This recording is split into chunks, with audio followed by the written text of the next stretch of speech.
Pope Leo XIV has just taken one of the most significant actions of his newly begun papacy. Without major fanfare or sweeping announcements, he has quietly removed Cardinal Vincenzo Paglia from his leadership post at the Pontifical John Paul II Institute for Marriage and Family. This decision, though administrative on the surface, has already begun sending ripples through the Catholic world. It signals something deeper, a potential shift back toward clarity, tradition, and fidelity to the Church's moral teachings. The John Paul II Institute was never just an academic center. Since its founding, it has carried a distinct mission to promote and protect the Catholic Church's doctrine on marriage, family life, sexuality, and human dignity.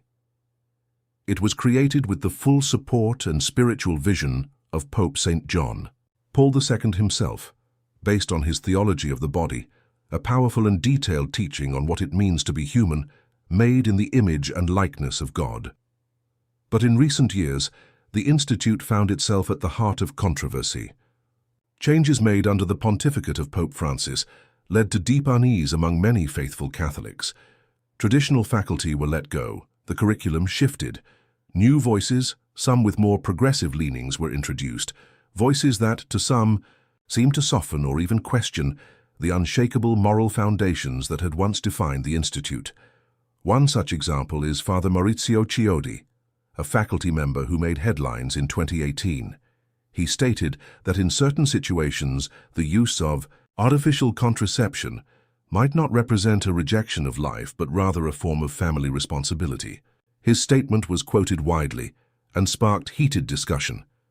To some, it represented compassionate pastoral care, but to others, especially those holding fast to traditional Catholic doctrine, it raised red flags. It introduced what they saw as dangerous ambiguity, an opening for moral confusion. And for the Catholic Church, clarity is not optional, it's vital.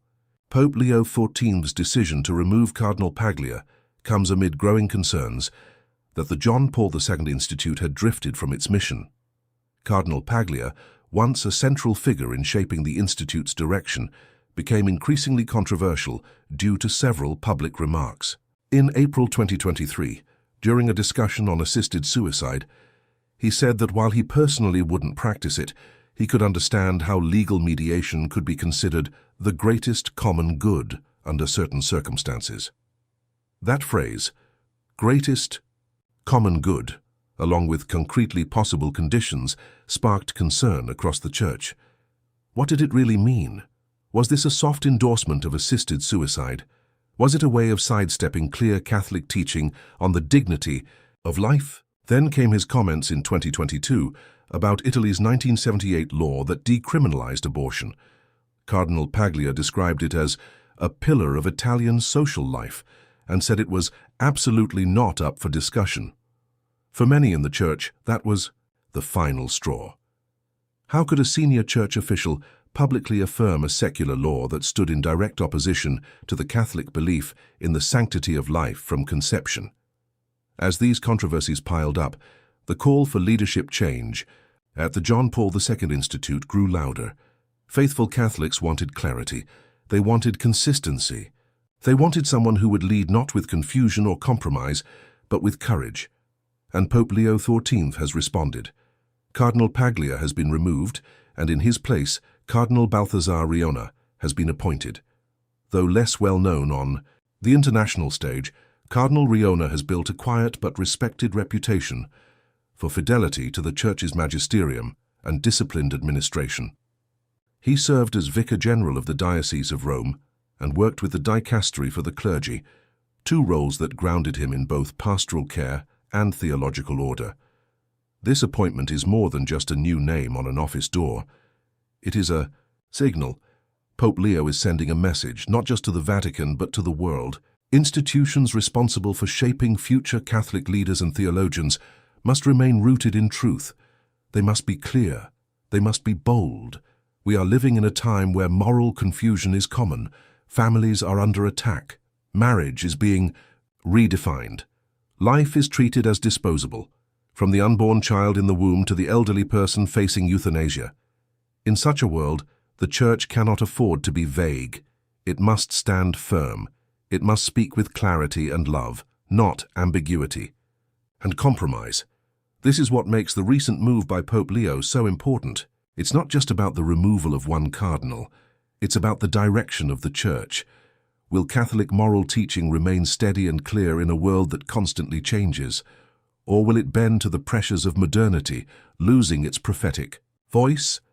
For many observers, the early signs of Pope Leo XIV's leadership are promising. His papal inauguration included beautiful gestures of unity between the Latin and Eastern Catholic traditions. The use of Greek in the liturgy, the presence of Eastern Christian dignitaries, and the chanting of the Gospel in ancient languages were not just ceremonial, they were symbolic. They reminded the world that the Church is both ancient and present. It does not forget its roots.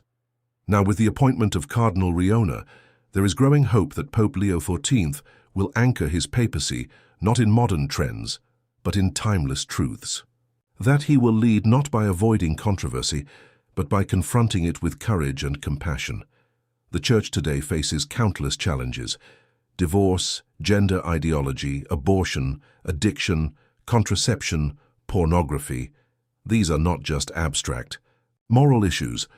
They affect real people, real families, real communities. And the role of the Church is to provide healing and guidance, not silence or uncertainty. The Pontifical John Paul II Institute is uniquely positioned to offer that guidance. It can become once again a center of excellence in teaching the truth about human dignity, love, sexuality, and the family. But it needs leadership that understands this mission, leadership that will not compromise, leadership that will speak clearly, even when the world pushes back. Pope Leo XIV's decision may seem like a small administrative act, but it is deeply symbolic. It tells us that he is paying attention, that he is willing to act, that he understands the importance of clarity in these confusing times. Already, less than 2 weeks into his papacy, he has shown that he will not shy away from hard decisions, and that is giving many Catholics hope. In parishes, in small prayer groups, in online forums and Catholic podcasts, there is a quiet renewal happening. People are hungry for truth. They are rediscovering the sacraments. They are falling in love again with the Eucharist, with Marian devotion, with the beauty of the faith. And now, with new leadership at the helm of key institutions, there is a chance that this grassroots renewal will be matched by institutional strength from above. The Church does not change with every wind of culture. It stands firm. Its foundation is Christ, who is the same yesterday, today, and forever. Pope Leo XIV knows this, and through his early decisions, he is beginning to show that his papacy will be one of conviction, one of clarity, one that honors tradition while engaging the world with wisdom. There is no guarantee of what the future holds. Every papacy unfolds in time. But right now the signs are clear. There is movement in Rome, and behind that movement is a desire not to blur the lines, but to draw them more clearly, to help the faithful see the path, and to walk with them firmly, lovingly, and without fear. This is just the beginning, but already it matters.